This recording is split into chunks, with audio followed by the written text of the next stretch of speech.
నీ అమోన్మని రెక్కల చోట్ల ఆదరించి ప్రేమించి కాచి కాపాడిన తండ్రి ఈ 4 నెలల్లో ప్రభు గురించి నా ప్రాణం చేస్తాయా. 2వ వారంలో ప్రభా నీ పాదల పల్లి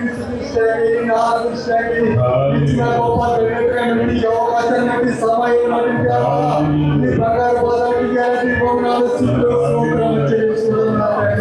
ఈ గొప్ప సమయాన్ని గొప్ప అవకాశం కలిగించిన దేవానికి అలంకరించిన సేవలు మీరు ఆశీర్వదించాయా. ఆ బిడ్డను బలపరుచుకుని దేవానికి నువ్వు వచ్చిన ప్రతి ఒక్క బిడ్డ కూడా తండ్రి నీ నామాన్ని మహిమపత్రులుగా శుద్ధులుగా మీరు బలపరుచుకోదేవా. ప్రతి ఒక్క బిడ్డ కూడా రోజు గొప్ప గాత్రాన్ని దయచేయండి, గొప్ప సరాలను దయచేయడానికి సూత్రమ తండ్రి సూత్రమ దేవా. సమరుడు ప్రభావ నీ శుద్ధులకి సహాయం అందించేదేవా. నీకే వందనాలు. ప్రతి ఒక్కరు కూడా అయా నీ హస్తాన్ని పైకి సాపండి. అయా ఆయన శుద్ధిద్దాం, ఆయన మహిమపడతాం, ఆయన ఆరోగ్యంతో ఆయన చిత్తమైన ప్రభావ ఆయన ప్రేమ నీ పైన నా పైన కుటుంబాల పైన కూడా ఉన్నది. ఈ ప్రపంచం ఎంతో అల్లుకోలమంతో ఏది ఇబ్బందులు పై ఉన్నది. ఆయన ఉచితమైన ప్రభావ నీ కుటుంబ పైన నీ పైన నీ నడక పైన దేవుడు అమ్మ ప్రతి ఒక్కరు కూడా ఈ హస్తాన్ని పిండి గెలవిప్పి ఆయన శుద్ధిద్దాం, ఆయన ఆరోగ్యంలో ప్రతి ఒక్కరు పడబడి మహిమపడతాం. జీవనంలో పడబడికి నేను మహిమపడతాను.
మా శరీరాన్ని కూడా తండ్రి నశింపు చేయలేవా.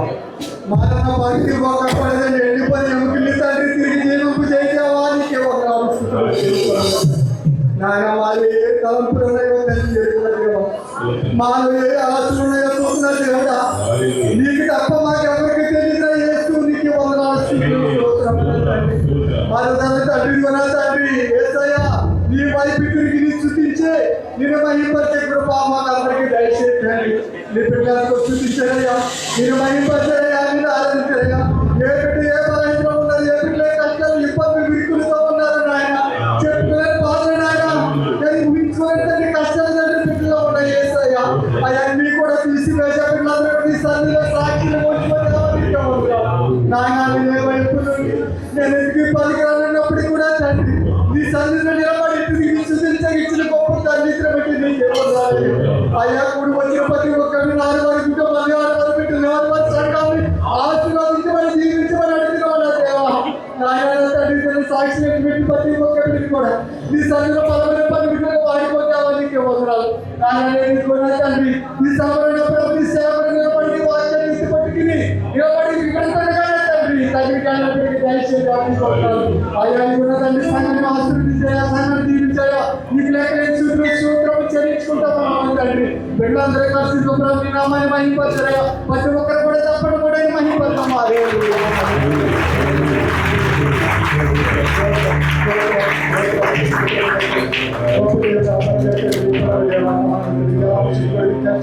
నీ కుడి మాత్రం నీకు మాత్రం ఎవరికి సరే బిడ్డలందరూ కూడా ఆశీర్వదించాలని నీ కృప నీ తోడు నీ నీడ ఉంచమని త్వరగా యేసుక్రీస్తు అడిగి పెట్టి పరమించుకున్నాం.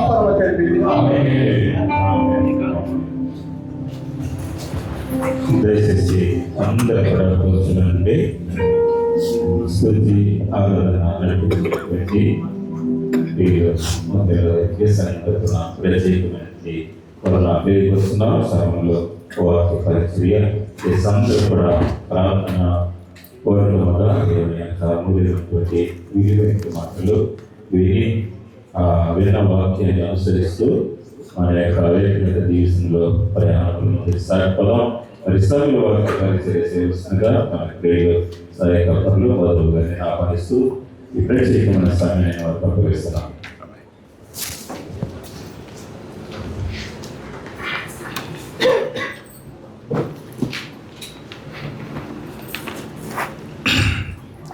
ప్రార్థన చేసుకుందామండి. ప్రార్థన. మమ్మల్ని మిక్కిలిగా ప్రేమించిన మా పరలోక తండ్రి, నీ ఘనమైన శ్రేష్టమైన నామాన్ని బట్టి ఇదిగో నిలబడుతున్న నన్ను మరుగుపరిచి మీ విలువైన మాటలు మాకు తెలియపరిచి మీరేదైతే మాకు తెలియపరుస్తున్నారో ఆ వాక్యాన్ని బట్టి మేము ఉండేలా సహాయం చేస్తారని, దరిద్రులను ఎన్నిక లేని వారిని మీ చిత్తాన్ని బట్టి మీ విలువైన మాటలు మాకు తెలియపరిచి మీ ఆత్మ సహాయాన్ని ఇచ్చి పాటల్లో ఉన్నారు, కీర్తనలో ఉన్నారు, సాక్ష్యాల్లో ఉన్నారు, ప్రార్థనలో ఉన్నారు. ఈ కార్యక్రమం కూడా ప్రభు మీకు మహిమకరంగా జరిపిస్తారని,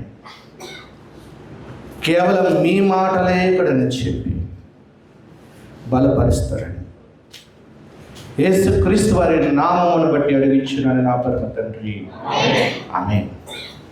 కూడి వచ్చిన విశ్వాసులందరికీ నా హృదయపూర్వక వందనాలు తెలియపరుస్తున్నానండి.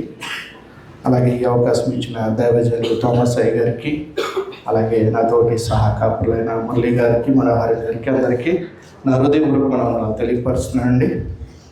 మరి ముందుగా ఈ రోజున కీర్తన వివరించిన రాజేష్ని బట్టి కూడా దేవాది దేవుని స్తుతిస్తున్నాను, కనపరుస్తున్నాను. విలువైన మాటలు నేర్చుకుందాం. ఇవాళ పవర్ లేదు,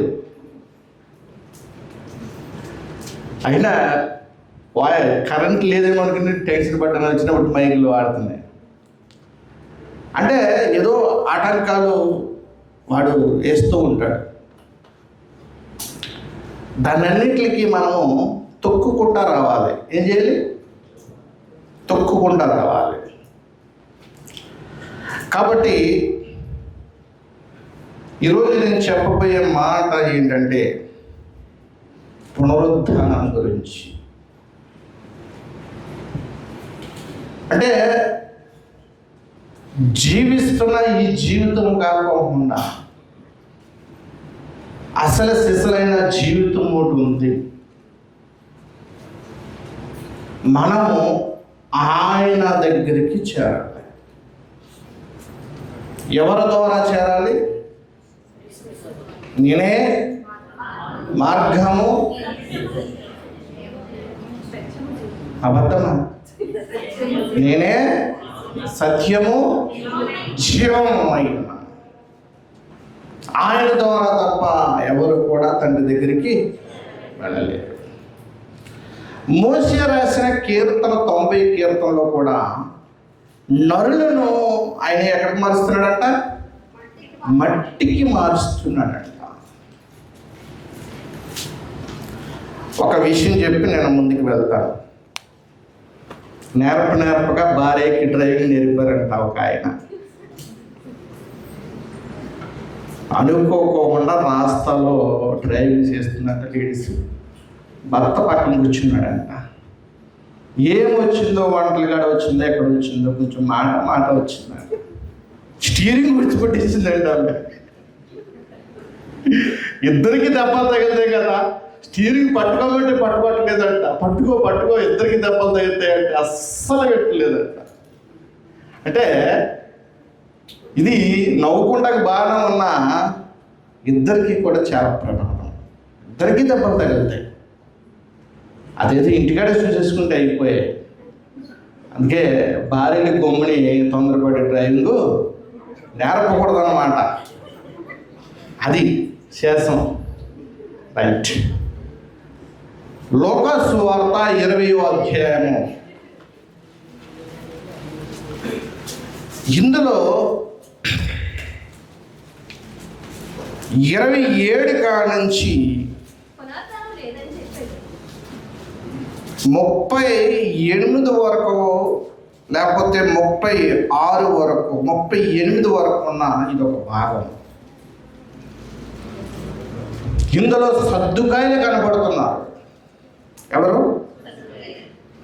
ఈ సద్దుకాయలు కేవలము పంచఖండాలైన ఆది ఖండము, మొదటి ఖండము, లేవి ఖండము, సంఖ్య ఖండము, ద్వితీయోపదేశ ఖండము, ఈ ఖండాల మీదే ఆశ కలిగి ఉంటారు. దీన్నే నమ్ముతారు వారు. ఒక ప్రశ్న వచ్చింది ఇక్కడ. వివాహం అయింది, భర్త చనిపోయాడు, మళ్ళీ ఆమె ఇంకో భర్తనిగా స్వీకరించుకుని అలాగా 7 కూడా చనిపోయారంట. వాళ్ళు ప్రశ్న ఏంటంటే, పునరుద్ధానములోన ఎవరు ఈమెకు భార్యగా అవుతుందని భౌతికమైన ప్రశ్న ఆత్మీయమైన జవాబిచ్చాడు. ఈ యొక్క టైటిల్ ఏంటంటే, ఆయన సజీవులకే దేవుడు, మృతులకు దేవుడు కాడు. మృతులంటే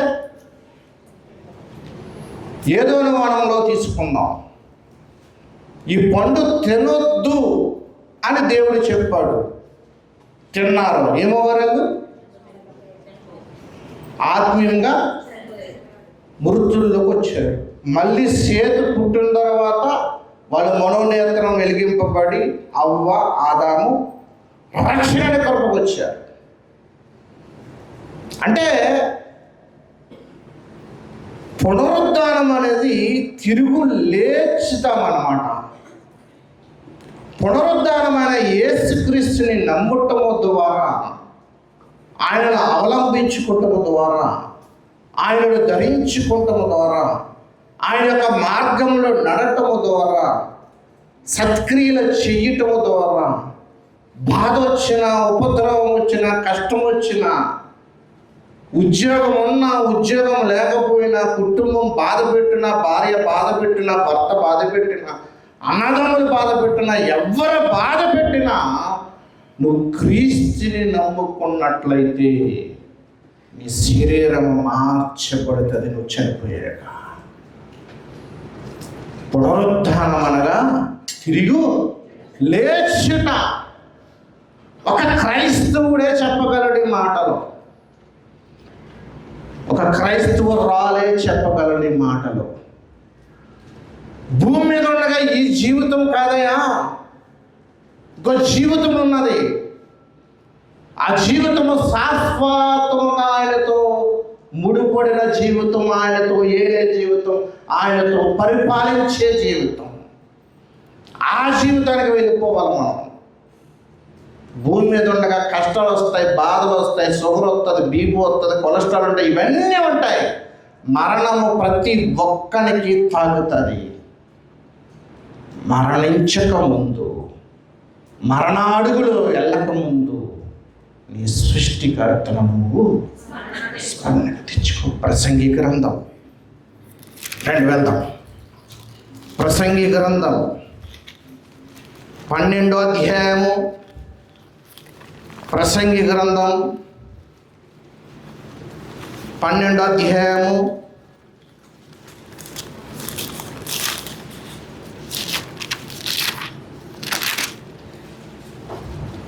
1వ వచనం. దుర్దినములు రాకముందే ఇప్పుడు వీటి యందు నాకు సంతోషం లేదని నీవు చెప్పు సంవత్సరములు ఆగాలి. దుర్దినములు రాకముందే అంటే నీ జీవితము లాస్ట్ మరణ గడిలోకి వెళ్ళక మునిపే ప్రభువును తెలుసుకో అన్నాడు. ప్రసంగి ప్రపంచానికి ప్రసంగిస్తున్నాడు. సొలొమోను మహారాజు దెబ్బ తగిలిన తర్వాత రాస్తున్నాడు మాటలలో. దుర్దినములు రాకముందే ఇప్పుడు వీటి యందు నాకు ఎప్పుడు తెలుసుకుంటావు? ఎప్పుడు తెలుసుకుంటావు సృష్టికర్తని? ఆదియు అంతం లేని వాడిని ఎప్పుడు తెలుసుకుంటావు? ఎప్పుడు ధరించుకుంటావు? బాధ వచ్చినప్పుడా? కాదు. పడకెక్కినప్పుడా? కాదు. ముందే తెలుసుకోవాలంటున్నాడు. ఏమన్నాడు ఆయన? ఇప్పుడు వీటి యందు నాకు సంతోషం లేదని నీవు చెప్పు సంవత్సరములు రాకముందే. దేకి మళ్ళీ ఒత్తు మళ్ళీ కూడా తిరిగాం. రాకముందే తెలుసుకో అన్నాడు. తర్వాత అంటున్నాడు ఆయన, తేజస్సు సూర్య చంద్ర నక్షత్రముల చీకటి కమ్మక ముందే. అలా లాగాలి పదం. ఏమన్నాడు?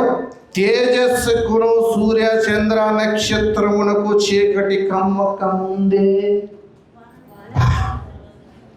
ఏమన్నాడు ఆయన? వాన వెలిసిన తర్వాత మేఘములు మరలా రాకముందే. ఎన్ని మాటలు చెప్తున్నాడు చూడండి. ఎన్ని మాటలు చెప్తున్నాడు చూడండి. 6వ వచనం ఇందులో, వెండి త్రాడు విడిపోవును, బంగార గిన్నె పగిలిపోవును, దార యొద్ద కుండ పగిలిపోవును, బావి యొద్ద చక్రం పడిపోవును. మన్నైనది వెనుకటి వలె మరలా భూమికి చేరును. ఆత్మ దాన్ని దయచేసిన దేవుని యొద్దకు. నీకు ఇచ్చిన సమయము, నీకు ఇచ్చిన భర్త, నీకు ఇచ్చిన పిల్లలు అందరినీ కుటుంబంలో పెంచాలి. పెంచుతున్నారు అలాగా? పెంచబడుతున్నారు అలాగా? ఏ మనిషి ఈ భూమి మీద ప్రభుని మహిమపరుస్తున్నావా? ప్రభులో నీ నడక నడుస్తుందా? ప్రసంగం చేస్తున్నాడు. అన్ని ప్రశ్నలే. అన్ని ప్రశ్నలే. 5వ వచనం, ప్రసంగి ఎత్తు చోటుకును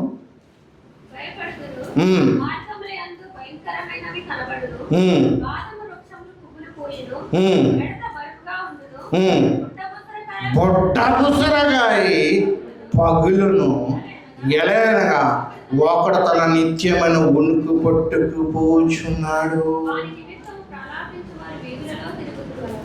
నిత్యమైన ఉనికి పట్టుకుపోచున్నాడు. నిత్యము ఆయనే నిత్య జీవమై ఉన్నది, ఆయనే సర్వాధికారి అయి ఉన్నది, ఆయనే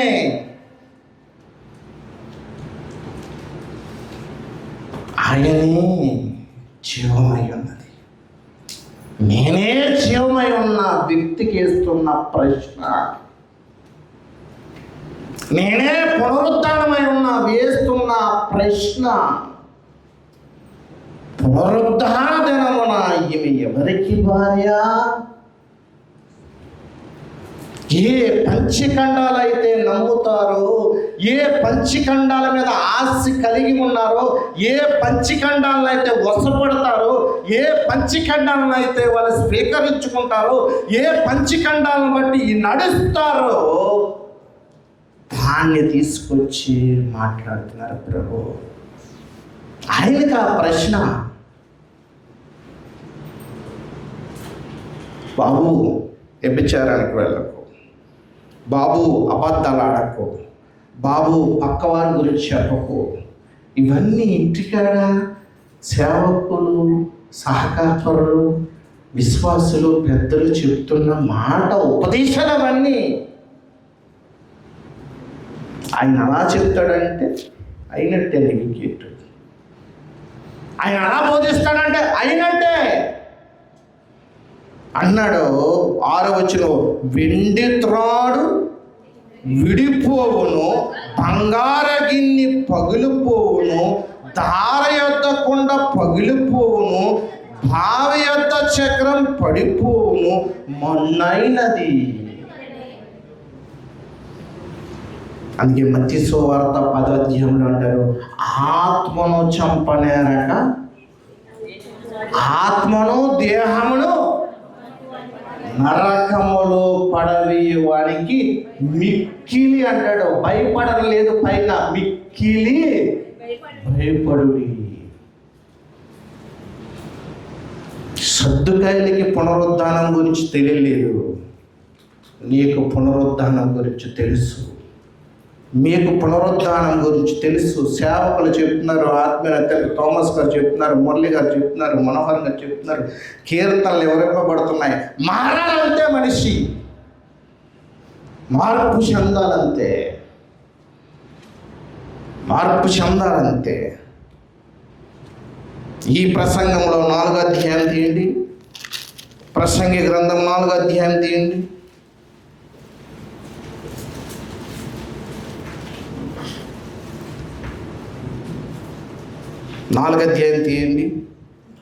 ఇందులో 7వ వచనం చదవండి. నేను ఆలోచింపగా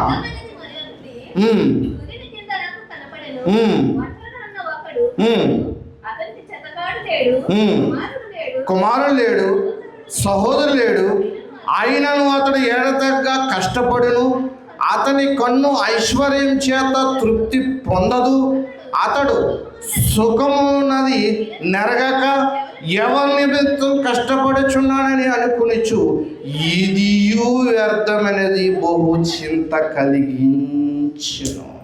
ఎవరు లేరంట, కష్టపడ్డాడంట, భార్య లేదు, పిల్లలు లేదు, ఎవరు లేరంట. ఎవరి కోసం కష్టపడుతున్నాడు? వ్యర్థమన్నాడు సొలొమోను వ్యర్థమంటున్నాడు, జీవితం వ్యర్థమంటున్నాడు, సూర్య కింద బ్రతుకు వ్యర్థమంటున్నాడు. భూమి మీద మనము జీవించేటి కంటే పడిపోయిన పిండమే మేలంట. వ్యర్థం వ్యర్థం వ్యర్థం. వచ్చాడు ప్రశ్నటికి రండి, లోక సువార్త 20వ అధ్యాయానికి రండి. వచ్చారు ప్రశ్నటికి 27వ వచనం కానుంచి 38 వరకు చదువుకుంటే చాలా ఎక్కువైపోతుంది కాబట్టి 34వ వచనం చదువుకుందాం. అందుకు యేసు ఈ లోకపు జనులు పుట్టినోట్లు ఏముందమ్మా? ఈ యుగపు కుమారులు. పుట్టినోట్లు లేదండి బైబిల్లో. ఈ యుగపు కుమారులు అంట.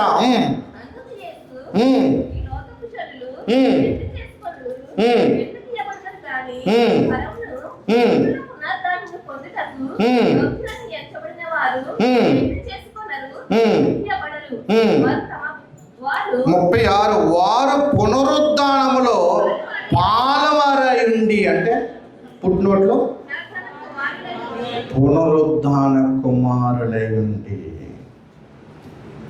మీరందరూ పునరుద్ధాన కుమారులు. అపరాధముల చేతను పాపం చేతను చచ్చిన వారైన మీ అందరూ బాప్తిసం తీసుకుంటాం వల్ల, పరిశుద్ధాత్ముడు మీలో రావటం వల్ల ఏమవ్వరు? మీరు పునరుద్ధాన కుమారులు. మీరు రాజులు, మీరు యాజకులు. మీరు రాజుగారిని ధరించుకున్న మీరు ఏమవ్వరు? రాజులైన యాజక సమూహం అవ్వరు. మీరు రాజులైన యాజక సమూహం అవ్వరు. మీరు ఏం ప్రశ్న అండి! ఇంకా పరలోకములో వాళ్ళు వేసిన చిక్కు ప్రశ్న చూడండి. భౌతికమైన ప్రశ్న, ఆత్మీయమైన జవాబు. ఆయన సజీవులకే దేవుడు కానీ మృతులకు దేవుడు కాదంటే సజీవంగా జీవించిన వారి పేర్లు మోసేకి చెప్తున్నారు. ఆయన మోసే ఒక ఐగుప్తుని కొట్టి ఒక హెబ్రీయులను పోట్లాడుకుంటే, సహోదరులారా మీరు పోట్లాడకూడదని వచ్చేస్తుంటే, మందర మేపుతుంటే పొద కాలిపోతుంది అంటికి పోవట్లేదు. పొద కాలిపోతుంది అంటికి పోవట్లేదు. మోసే అని పిలిచినప్పటికీ దగ్గరికి వెళ్ళకపోతున్నాడు. చెప్పులు విడువము ఉన్న స్థలము పరిశుద్ధ స్థలము. పరిశుద్ధమైన జనాంగం మనము. పరిశుద్ధమైన సొత్తైన ప్రజలు, ఆయన రక్తం చేత కడగబడిన ప్రజలు మనం. ఎవ్వరికి లేదండి ఇది బాధ్యత. నువ్వు మరణించిన తర్వాత లెగిస్తావన్న నమ్మకం నీకుంది. అది క్రీస్తు వల్లే నీకు కలిగి ఉండాలి. నువ్వు మరణించిన తర్వాత నేను లేపబడతాను, నా శరీరం మార్చబడుతుందన్న నమ్మకం కలిగి నువ్వు జీవించాలి. సహోదరుని నమ్మకూడదు, కుటుంబాన్ని నమ్మకూడదు, ఎవరిని నమ్మకూడదు. అది నీ అవసరాలు తీర్చుకుంటాకే మాట్లాడతారు వాళ్ళు. ఎవరైనా చెప్తున్నాడు ఆయన, మాట్లాడుతున్నాడు ఆయన. పునరుద్ధానము జీవము నేనై ఉన్నాను అన్నాడు. పునరుద్ధానము జీవము నేనై ఉన్నాను అన్నాడు. దైవ కుమారులు అంటాడు. పునరుద్ధానం ఎవరు? ఎప్పుడైతే నువ్వు ప్రభుని అంగీకరించావో, ఎప్పుడైతే ప్రభుని ధరించుకున్నావో, రోమపత్రుడు కనపడుతుంది. మెట్టికి మీరు క్రీస్తుని ధరించుకుని ఉన్నారు. మీరు క్రీస్తు యొక్క స్వరూపంలో మార్చబడుతున్నావు నువ్వు. నాకు జాన్సన్ చెప్తున్నారు సాక్ష్యం, నేను ఒకప్పుడు మూర్ఖుడుగా ఉండేవాడిని. వాక్యము ఇవన్నీ కొంచెం సమయం తీసుకుంటే మూర్ఖం అంతా వెళ్తుంది. ఎటువంటి ప్రశ్న వేస్తుంటే ఎటువంటి జవాబు చెప్తున్నారు. అప్పుడు మోసేకి దగ్గర వచ్చినప్పటికీ చెప్పులు విడుము అన్నప్పటికీ అప్పటికి మోసేకి చెప్తున్నాడు, నేను అబ్రాహాము దేవుడును, ఇస్సాకు దేవుడును, యాకోబు దేవుడును, నువ్వు నన్ను ఏర్పడిస్తే నీ దేవుడును కూడా. పునరుద్ధానం అక్కడున్న పాయింట్, అక్కడున్న మాటను తీసుకొచ్చి ఇక్కడ చెప్తున్నారు లోక సువార్తలో. ప్రభు దేన్నైతే నమ్మలేదో సద్దుకాయలు ఆ పునరుద్ధానం తీసుకొచ్చి తెలియపరుస్తున్నారు మాటలు. అదే చదువుతున్నాం లోక సువార్తలో, చదవండి 37. పొదన గురించిన భాగములో ప్రభువు అనగా యెహోవా అబ్రహాము దేవుడును, ఇస్సాకు దేవుడును, యాకోబు దేవుడును చెప్పుచు ఒక్క వ్యక్తి వెళ్ళిపోయాడు ఇందులో నుంచి. ఎవరు? ఒక వ్యక్తి జారిపోయాడు. వ్యక్తి ఇందులో నుంచి ఎవరు? రోజుకొచ్చి 5 అధ్యాయాలు చదవాలి. రోజుకొచ్చి 10 అధ్యాయాలు చదవాలి. ఒక ఆయన వెళ్ళిపోయాడు ఇందులో నుంచి. ఒక ఆయన వెళ్ళిపోయాడు, తప్పిపోయాడు. ఎవరు? యాసావు. ఇస్సాకు కుమారులు ఎవరండి? తప్పిపోయాడు. యాసావు పేరు లేదు ఇక్కడ. యాసావు ఎందుకు తప్పిపోయాడు? హెబ్రీయులకు రాసిన పత్రిక చూద్దాం. హెబ్రీయులకు రాసిన పత్రిక 13వ అధ్యాయము. హెబ్రీయులకు రాసిన పత్రిక 13వ అధ్యాయము. ఇస్సాకు మాటని లేదు, రెబ్కా మాటని లేదు. చూడండి, యాసావు తప్పిపోయినాడు, భ్రష్టుడు అని ఉంటుంది. యాసావు గురించి చూడండి. హెబ్రీయులకు రాసిన పత్రిక, హెబ్రీయులకు రాసిన పత్రిక యాసావు గురించి చూడండి. ఒక పాదం ఉంటుంది. అస్సలు బైబిల్ చదవట్లేదు అనమాట నాకు ఇలాగా మీరు అని చూడండి. పాస్ట్ గారు చెప్పారు చూడండి. ఒక్క పూట పూటి కొరకు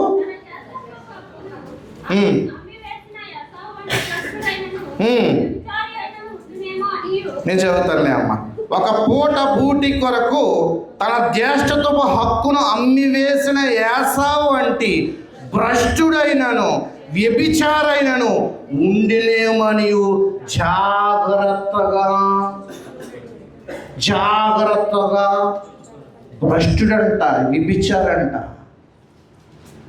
భ్రష్టుడంట, వ్యభిచారంట. వ్యభిచారం ఎవరంట తెలుసు కదా మీకు. మళ్ళీ వెళ్ళకూడదు, 8 గ్రంథానికి వెళ్ళకూడదు నేను. తర్వాత యాసావు ఆ తర్వాత ఆశీర్వాదం పొందగోరి కన్నీళ్లు విడిచిచు దానికోసరము శ్రద్ధతో వెతికినను.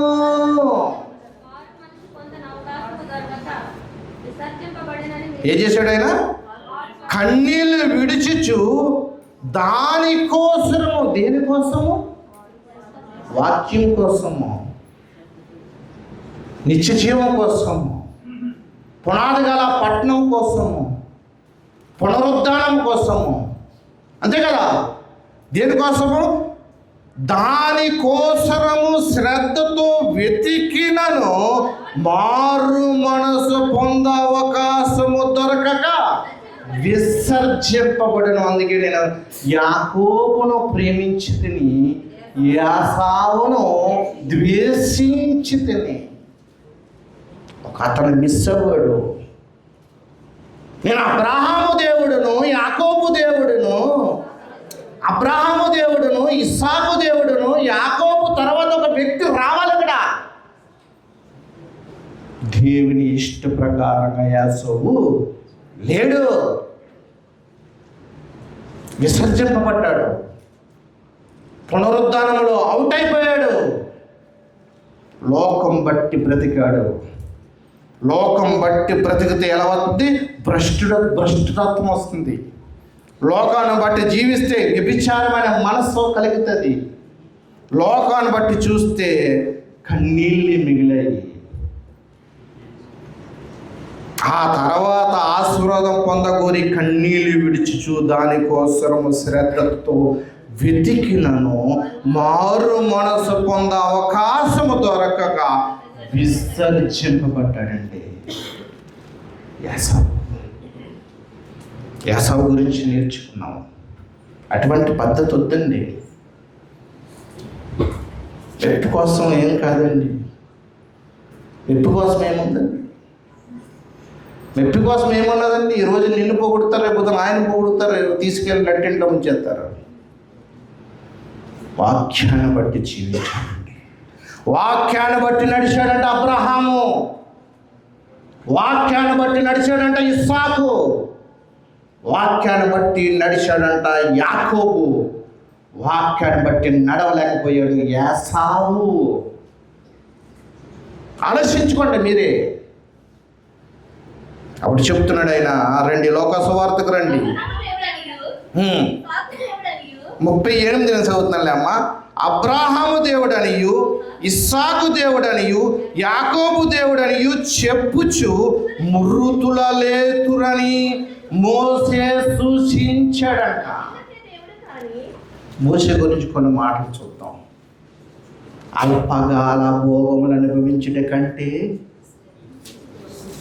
చెప్పాలి, అల్పకాల భోగములను అనుభవించుట కంటే క్రీస్తునందు శ్రమపడుట నీలనుకున్నాడంట, ఆశీర్వాదం అనుకున్నాడంట. ఇంకో మాట కూడా ఉంటుంది ఆయనతోటి, ఐగుప్తు ధనము కంటే క్రీస్తులో ఉంటే నిందలు వస్తాయండి, భారాలు వస్తాయండి.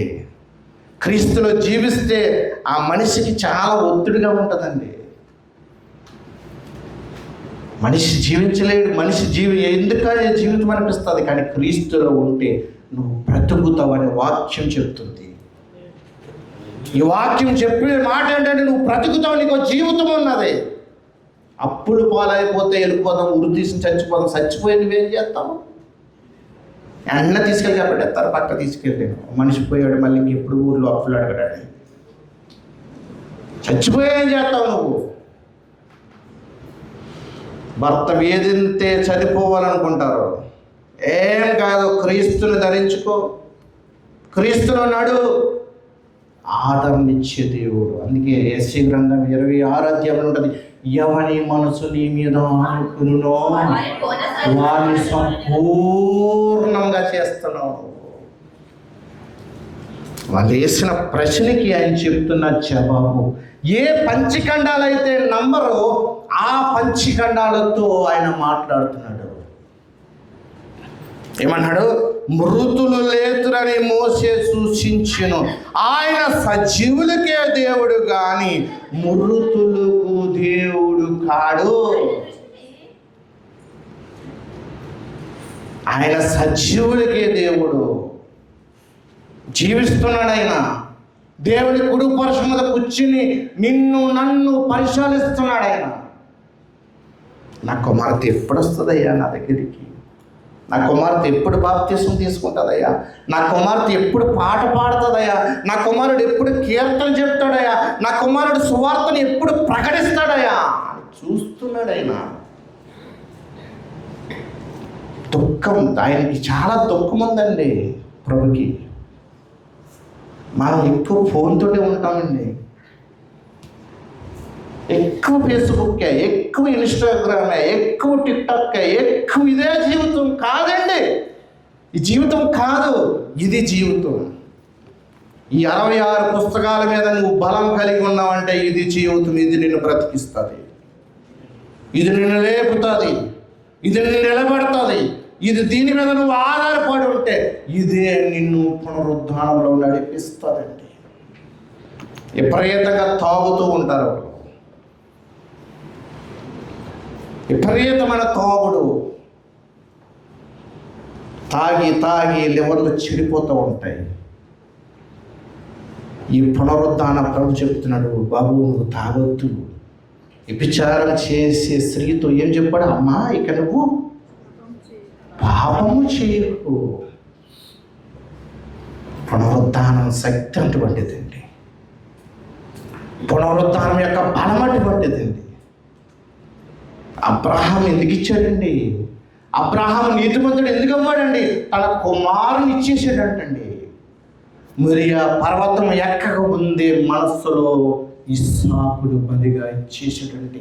అది హెబ్రీయులకు రాసిన పత్రికలో మీకు కనపడుతుంది. తన కుమారుని మృతుల్లో పొందటానికి ఇచ్చేసాడండి. చూసుకుందాం, వచ్చిన చూసుకుందాం. అబ్రహాము దేవుడు అని ఎందుకు చెప్పుకుంటున్నాడంటే, అబ్రహాము దేవుని ఇష్టాన్ని బట్టి జీవించాడు. ఇస్సాకును బట్టి దేవుడు అని ఎందుకు చెప్పుకున్నాడంటే, ఇస్సాకు దేవుడిలో ధ్యానించాడు. యాకోబు దేవుడు అని ఎందుకు చెప్పుకున్నాడంటే, యాకోబు దేవుడిలో నడిచాడు. మరి మనము దేవుణ్ణి నడుస్తున్నావా? దేవుని యొక్క పదంగా ఉన్నదా? దేవుని యొక్క అడుగుజాడలో నీ చూపుందా? దేవుని యొక్క మార్గం వైపే నువ్వు బలికుంటున్నావా? అబ్రాహాము దేవుడని చెప్పుకుంటున్నాడంటే, నా స్నేహితుడని చెప్పుకుంటున్నాడంటే, అబ్రాహాము దేవుని ఇష్టాన్ని నెరవేర్చాడండి. యేసుక్రీస్తు వారు తన ఇష్టాన్ని ఎలాగైతే నెరవేర్చారో, అబ్రాహాము తన దేవుని యొక్క సంకల్పం, దాని యొక్క ఉద్దేశం నీతిగా జీవించాడండి. అబ్రాహాము, యాకోబు కూడా నీతిగా జీవించాడు, ఇస్సాకు కూడా నీతిగా జీవించాడు, మోసే కూడా నీతిగా జీవించి ఆయన యొక్క సింహాసనానికి ఎదురు చూస్తున్నారంట వాళ్ళు. నీ జీవితం, నా జీవితం ఆయన సింహాసనానికి ముడిపడి ఉండాలంటే చూద్దాం. హెబ్రీయుల రాసిన పత్రిక 11వ అధ్యాయము.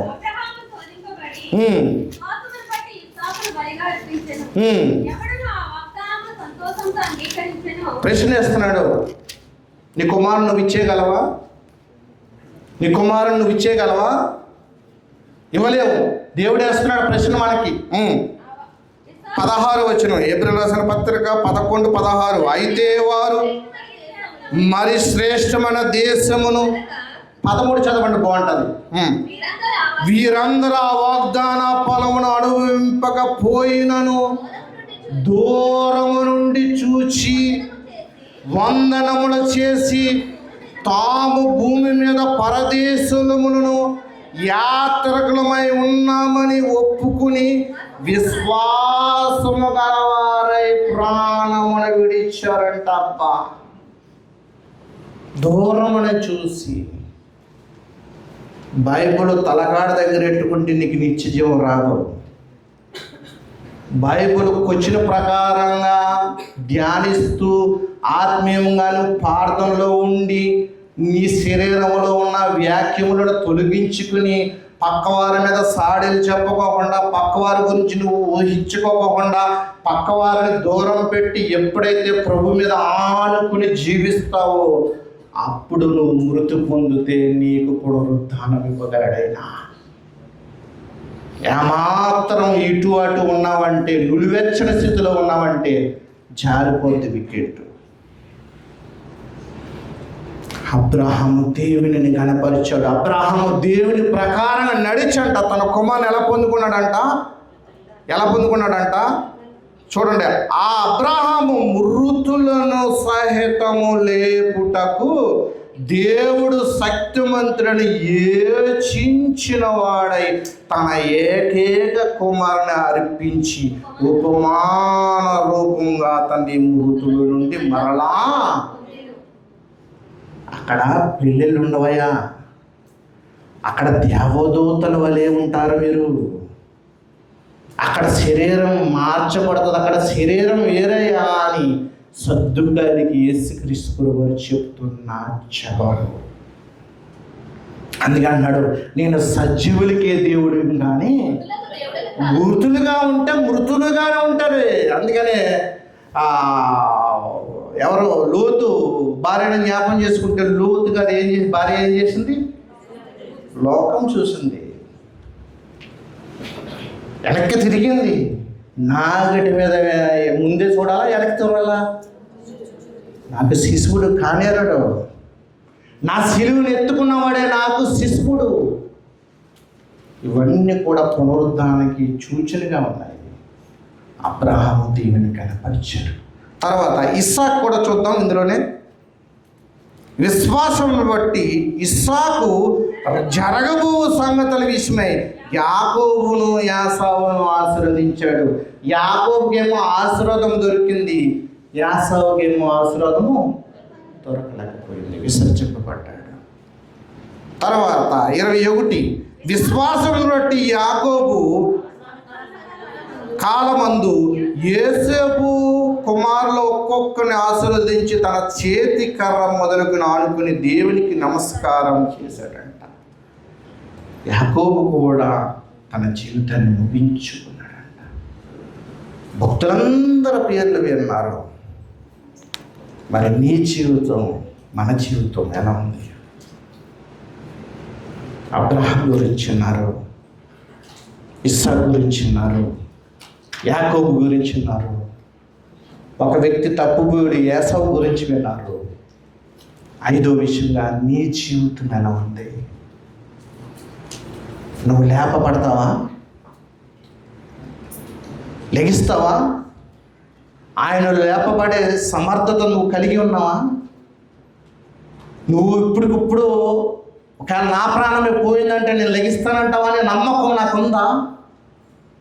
పరీక్షించుకో. ఇన్ని కోట్లు ఇచ్చిన ఏం కాదండి, నీ మనస్సు ఆయనకి ఇవ్వాలండి. నీ మనస్సు ఆయనకి ఇవ్వాలండి. అందుకని ఏమనే మనసు నీ మీద అనుకున్నాను వాడిని నువ్వు పూర్ణంగా చేస్తున్నావు. ఆయన సజీవులకే దేవుడు అండి, మృతులకు దేవుడు కాదండి. ఎవరైతే అపరాధముల చేత పాపం చేత ఎవరైతే మనం అందరం చనిపోయామో ఆయనను ధరించుకున్నామో అప్పుడు మనం సజీవులమైపోయామండి. అందుకని ఏప్రిల్ రాసిన పత్రికలో చూద్దాం, ముగించేసుకుందాం. ఇంక 2 మాటలు చెప్పేసి నేను ముగించేస్తాను. ఏప్రిల్ రాసిన పత్రిక 11వ అధ్యాయంలో ఒక విలువైన మాట మనం చూద్దాం. 11వ అధ్యాయంలో చూద్దాం 39:40. 11:39-40. వీరందరూ తమ విశ్వాసము ద్వారా సాక్ష్యము పొందవారైనను మనము లేకుండా సంపూర్ణులు కాకుండా నిమిత్తం దేవుడు మన కొరకు మరి శ్రేష్టమైన దాన్ని ముందుగా సిద్ధపరచును గనక వీరు వాగ్దాన ఫలమును అనుభవింపలేదు. మరణపు యొక్క ముళ్ళుని విరిచేసాడైనా, విజయాన్ని ఇచ్చాడైనా. మరణం ముందు విజయమే గొప్పదండి. మనకు విజయాన్ని ఇచ్చాడండి ఆయన. 5వ విషయంగా మన గురించే మాట్లాడుతున్నాను. మన జీవితాలు ఎలా ఉన్నాయండి? ఆయనలో మనం లేపబడతామా? ఆయన వచ్చే సమయానికి ఒక్క విశ్వాసం కనుగొందునా అంటున్నాడు. కొందరైనా రక్షింపబడ్డవారు అంటున్నారు. చాలా మాటలు చెప్పుకొచ్చారండి ఆయన. 2-3 పదాలు చూసుకుందాం. మొదటి కొరింథీయులకు రాసిన పత్రిక 15వ అధ్యాయము ముగించేసుకుందాం. మొదటి కొరింథీయులకు రాసిన పత్రిక 15వ అధ్యాయము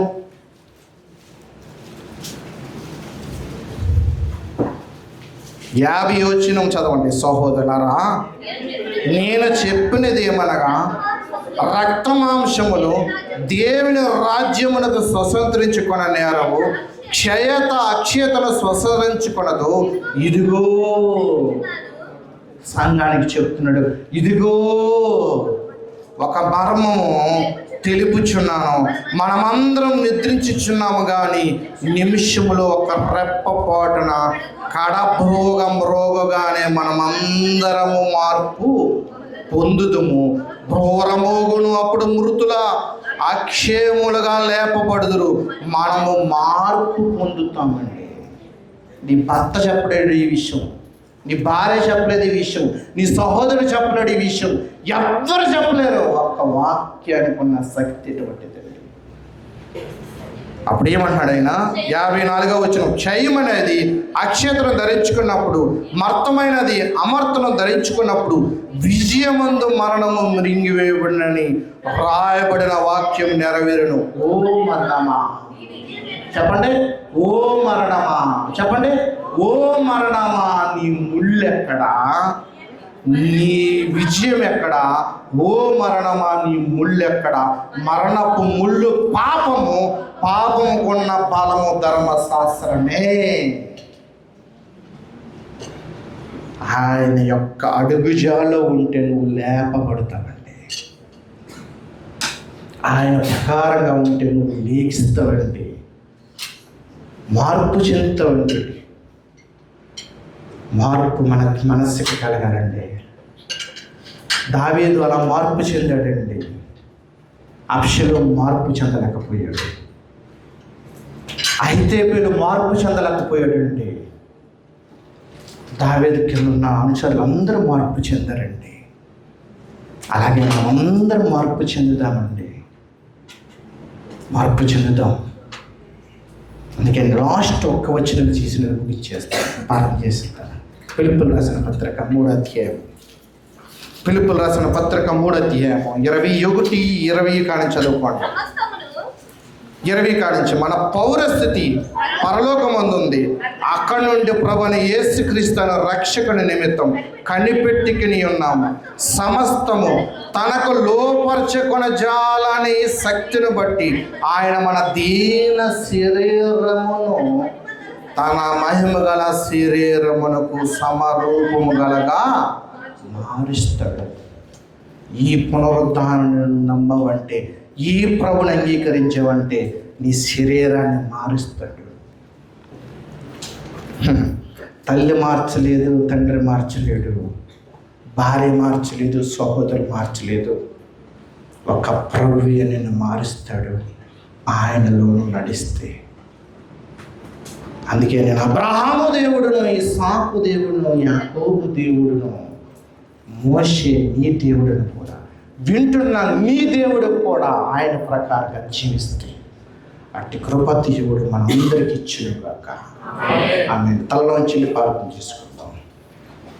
మమ్మల్ని మిక్కిలిగా ప్రేమించిన మా పరలోక తండ్రి, నీ ఘనమైన శ్రేష్టమైన నామం బట్టి ఈ విలువైన మాటలు ప్రభు వీళ్ళందరూ విని ఉన్నారని నమ్ముచున్నారు. మా కుటుంబాలు ఎన్నెన్నో ఇస్తున్నావు తండ్రి. మాకు ఇస్తున్న దేవుని బట్టి, మా ఆత్మీయమైన తండ్రి థామస్ గారిని బట్టి, సహకారులను బట్టి, విశ్వాసాన్ని బట్టి, జరిపిస్తున్న కార్యక్రమాల విశ్వాసాలందరిని బట్టి మా అందరికీ కూడా మీకు మాదిరిగా ఉండేలాగా, వాక్యానుసారంగా జీవించేలాగా సహాయం చేస్తారు. యేసుక్రీస్తు వారి నామమును బట్టి అడిగించున్నాడు నా తండ్రి. అందరికీ వందనాలండి. ఈ అవకాశం ఇచ్చిన దైవజనులు థామస్ గారికి అవకాశం ఇస్తున్నాను. దేవునికి స్తోత్రం. హల్లెలూయా, హల్లెలూయా. మరి సంజయ్ వారు కూడా వీళ్ళు సాయంకాలంలో మొదలు వచ్చేటువంటి విషయాలు పరిశుద్ధంగా ఉండే దేవుడు తన దాసు ద్వారా మాట్లాడడానికి ప్రభు చెప్పాడు.